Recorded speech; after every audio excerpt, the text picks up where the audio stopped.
එකේ chalk channel එකට සියලු දෙනාම ආයිබෝවන් කියලා පිළිගන්නවා. ඉතින් අද කතා කරන්න යන්නේ කොහොමද අපි download කරගත්ත JDK එක එහෙම නැත්නම් Java Development Kit එක අපේ PC එකට install කරගන්න කියලා. ඉතින් ඕගොල්ලන්ට බලා ගන්න පුළුවන් මේ විදිහට මම download කරගත්ත Java Development Kit එකේ setup එක තියෙනවා. ඉතින් මම ඒක උඩ right click කරලා run as administrator දෙනවා. එතකොට ඔයගොල්ලන්ට බලා ගන්න පුළුවන් මේ විදිහට JDK එකේ එහෙම නැත්නම් Java Development Kit එකේ install එක open වුණා. ඉතින් මේකත් සාමාන්‍ය software එකක් install කරනවා වගේම ඉතාමත් පහසුවෙන් install කරගන්න පුළුවන්.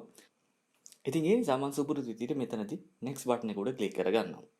ඊට පස්සේ මෙයා ඔයගොල්ලන්ගෙන් අහනවා ඔයා මොන location එකටද මේ development kit එක install කරන්න යන්නේ කියලා. by default program files වල location එක select වෙලා තියෙනවා. හැබැයි ඔයගොල්ලන්ට අවශ්‍ය නම් browse button එක ඔබලා ඔයගොල්ලන්ට අවශ්‍ය location එක select කරලා location එක වෙනස් කරගන්න පුළුවන්. හැබැයි මම මේ default location එකටම තමයි install කරන්න යන්නේ.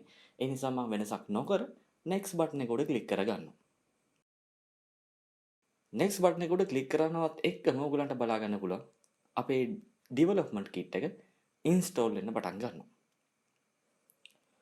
දැන් ඔයගොල්ලන්ට බලා ගන්න පුළුවන් JDK එක install වෙලා ඉවරයි. ඉතින් මම close button එක උඩ click කරගන්නවා. දැන් කොහොමද අපි verify කරගන්නේ මේක හරියටම setup වෙලාද කියලා. ඉතින් අපිට ඒකත් ඉතාම පහසුවෙන් කරගන්න පුළුවන්. start එකට යන්න. start එකට ගිහලා search කරන්න cmd කියලා. සරලවම කිව්වොත් command prompt එක open කරගෙන තමයි මේ යන්නේ. ඉතින් මේ cmd එක open කරගෙන type කරන්න java space dash version කියලා. ඊට පස්සේ enter button එක උඩ click කරන්න. ඉතින් ඔයගොල්ලන්ට බලා ගන්න පුළුවන් දැන් මෙතනදී display වුණා Java version එක 11 කියලා. ඉතින් මේ විදිහට display වුණා කියලා කියන්නේ Java development kit එක හරියටම අපේ PC එකට install වෙලා ඒ වගේම setup වෙලා තියෙනවා කියලා.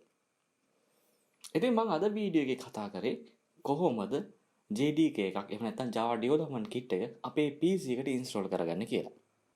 ඊළඟ වීඩියෝ එකේදී කතා කරමු අපි download කරගත්ත IntelliJ idea එක අපි PC එකට කොහොමද install කරගන්නේ කියලා. එහෙනම් ඊළඟ වීඩියෝ එකෙන් හමු වෙමු. නිකන් පරිස්සමින් ඉන්න.